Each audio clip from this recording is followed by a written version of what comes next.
Oke, di kesempatan ini saya kembali dengan sebuah cerita yang berjudul Vikings Valhalla. Seperti yang kalian tahu, Viking Valhalla sendiri merupakan sequel atau kelanjutan dari serial Vikings pertama. Jadi untuk mempermudah pemahaman kalian soal bagaimana jalan cerita Viking Valhalla ini, bisa banget ngikutin rangkuman alur film Viking yang telah kita sediakan di playlist. Baru setelah itu, kita masuk ke pembahasan cerita.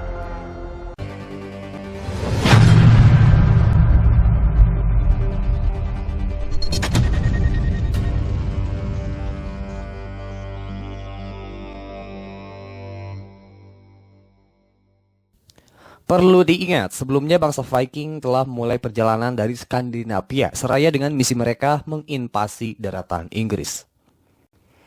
Singkat cerita, mereka akhirnya mendarat di satu wilayah bernama Kent yang dikatakan sebagai titik masuk menuju kota London. Di sana pula kita langsung disajikan dengan peperangan pertama di mana Viking berhasil menyudahi perlawanan prajurit Inggris dengan kemenangan.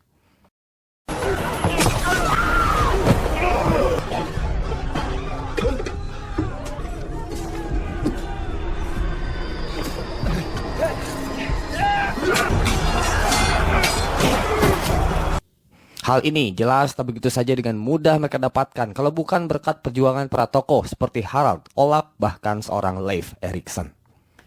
Terkait hal itu, Olaf berhasil menahan seorang lady yang dikatakan sebagai penguasa di wilayah Kent.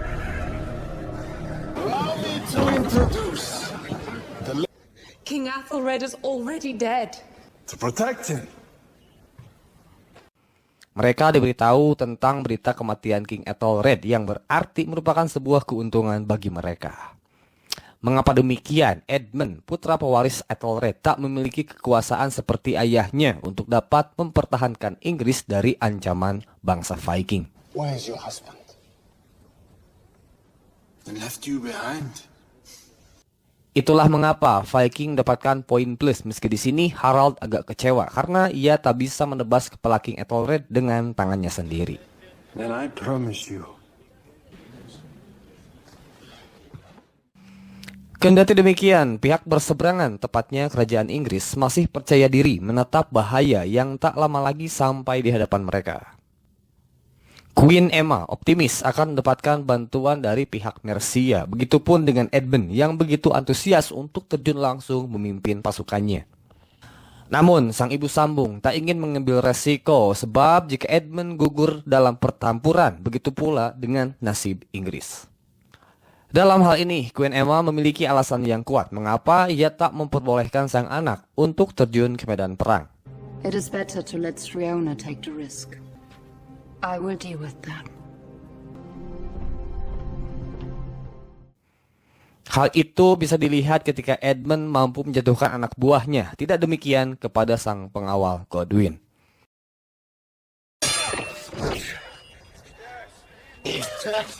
Bring on the Viking! Ini membuktikan bahwa Edmund masih terlalu dini untuk bisa berdiri memimpin pasukannya menghadapi pasukan Viking.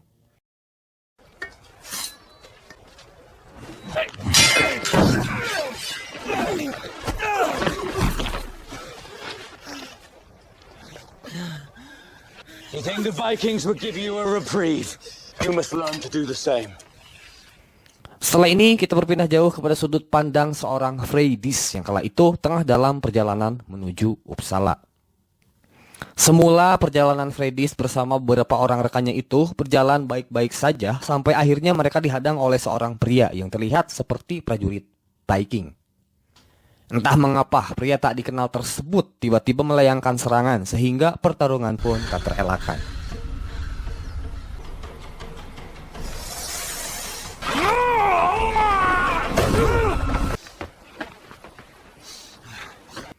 Kalau melihat cara pria ini bertarung, jelas ia bukanlah prajurit sembarangan.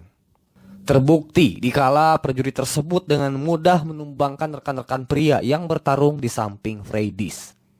Namun setelah melalui perjuangan keras hingga berdarah-darah, Freydis akhirnya mampu menaklukkan pria itu. Meski hal ini harus dibayar mahal dengan jatuhnya banyak korban.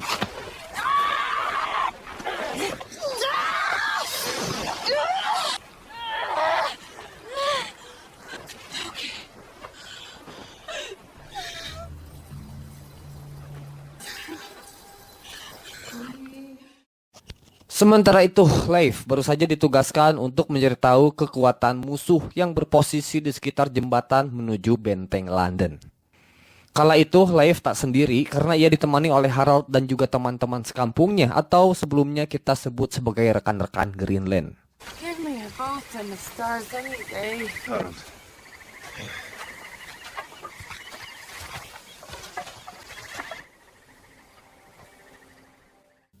Tapi rupanya pergerakan mereka terlebih dahulu terbaca oleh prajurit musuh sehingga memaksa mereka harus mempertahankan diri dari serangan yang muncul secara tiba-tiba. Get rid of your torches! It's how they see you!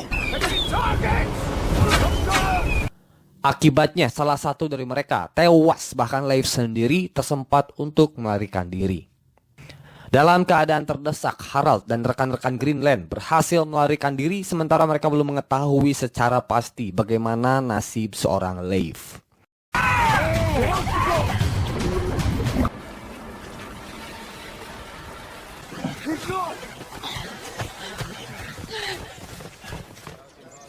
Atas hal ini, rekan Greenland yang tersisa seakan tak memiliki alasan lagi karena mereka baru saja kehilangan sosok Leif. We have no reason to be this stinking. You're free to leave whenever you want. Ngomong-ngomong soal Leif, rupanya saat ini ia masih terbaring di tempat yang sama di mana terakhir kali ia berjibaku untuk menyelamatkan diri. Namun, tak lama dari situ, akhirnya Leif terbangun dan kemudian menemukan sosok Harald tengah berada tepat di depan kedua matanya. I thought I died. Must have a plan for you. How many did we lose? Alih-alih balik memulihkan diri di markas, Harald dan Leif memilih melanjutkan perjalanan dan berinisiasi untuk menyelesaikan misi mereka. Di sana mereka berbaur dengan para penduduk setempat yang kala itu sedang dievakuasi menuju kota London.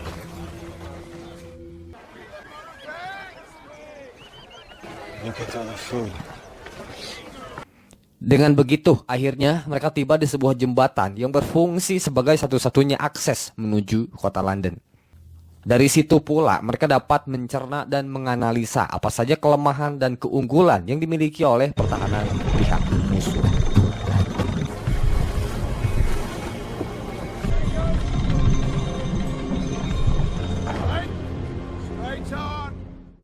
Lain dari hal itu, Inggris dalam hal ini para bangsawan berada dalam tahap cemas sehubungan dengan mendaratnya bangsa Viking di tanah mereka. Hal ini tentu beralasan karena di sini mereka tahu bahwa kedatangan bangsa Viking di daratan Inggris disinyalir sebagai bentuk pembalasan dendam atas pembantaian bangsa Viking di tanah Inggris yang terjadi kurang lebih 1 tahun ke belakang. Kendati demikian, Edmund yang belum mengetahui bagaimana kekejaman bangsa Viking seakan percaya diri dapat mengusir para penjajah. Melihat kepercayaan diri dalam diri Edmund, para bangsawan Inggris seolah menaruh harapan dan mempertimbangkan agar secepatnya menobatkan Edmund sebagai raja. Bring forward your coronation. By giving Edmund a crown, you risk the lives. Excuse me. Benar saja, tak berselang lama dari sana, upacara penobatan disiapkan di mana Edmund akhirnya dinyatakan resmi sebagai raja.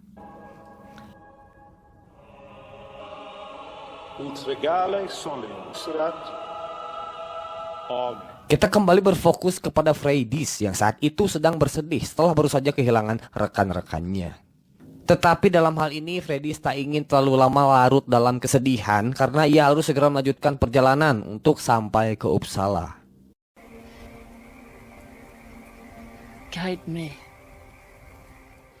Freydis yang kini hanya ditemani oleh satu orang teman saja tiba di sebuah pedesaan. Beruntung orang-orang di sana memperlakukannya dengan baik sehingga teman Freydis yang sedang kesakitan dapat menjalani perawatan di saat itu juga.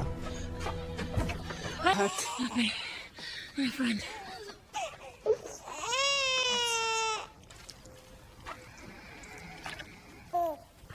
Elsa. Di sini si perawat tersebut terlihat begitu takut setelah diberitahu oleh Freydis tentang siapa sosok yang telah menyerang dirinya. Perawat ini pun meminta kepada Freydis untuk segera bergegas demi menghindari mara bahaya yang ditakutkan akan menghampiri seorang Freydis. Pilgrims. attacked us without warning. Go to Uppsala now. Friend, leave your horse behind and leave me. Go.